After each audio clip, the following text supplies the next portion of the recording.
میں پوچھا جا رہا ہے امام کعبہ شیخ حمید سے. قمت بإعادة عندي سؤال. هل يجوز للمرأة أن تقرأ الأذكار المأثورة في فترة الحيض بما فيها الآيات القرآنية؟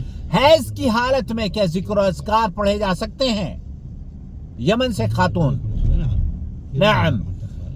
نعم کا مطلب یہ ہے کہ ہاں عورت ذکر و اذکار ایضاً شیخ فرما رہے ہیں امام کعبہ شیخ حمید کہ اگر وہ قرآن کریم بھی پڑھنا چاہتی ہے تو کوئی حرج نہیں ہے.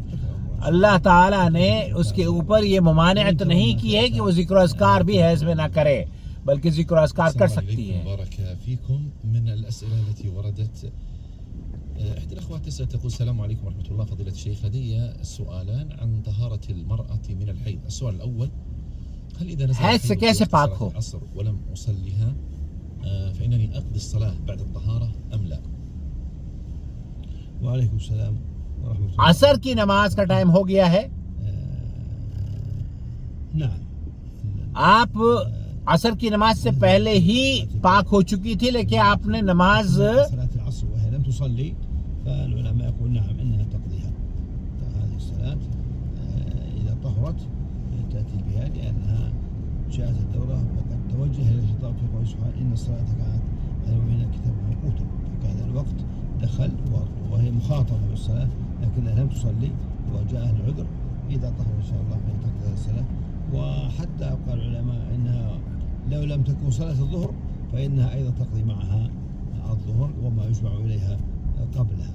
أخذا من قوله صلى الله عليه وسلم من أدرك من الصبح ركعة قبل أن تطلع الشمس فقد أدرك الصبح وما أدرك ركعة من العصر قبل أن تغرب الشمس فقد أدرك العصر. بمعنى أنه یہاں اس عورت کے بارے میں پوچھا جا رہا ہے جو کہ جس کا حیض ختم ہوتا ہے نماز کے وقت کے فوراً بعد. تو شیخ فرما رہے ہیں کہ ہاں اسے نماز پڑھ لینی چاہیے جس نماز کے بعد اس کا پیریڈ ختم ہوا ہے. عصر کے بعد ہوا ہے بلکہ بعض اہل علم کا موقف تو یہ ہے کہ اسے ظہر بھی پڑھ لینی چاہیے کیونکہ اگر وہ وقت تھا تو عصر کے بعد اگر پاک ہوئی ہے تو عصر پڑھ لے. فإنها تصلي الظهر والعصر جميعا. قال العلماء لأن وقت الثانية وقت للأولى حال العذر بمعنى أنها قبل غروب الشمس فإنها تصلي الظهر والعصر لأنهم يقولون إن وقت الثانية وقت للأولى حال العذر فإذا ذكر معذور لازم القضاء. هذا الذي عليه الجمهور وعليه الشيخ ابن باز.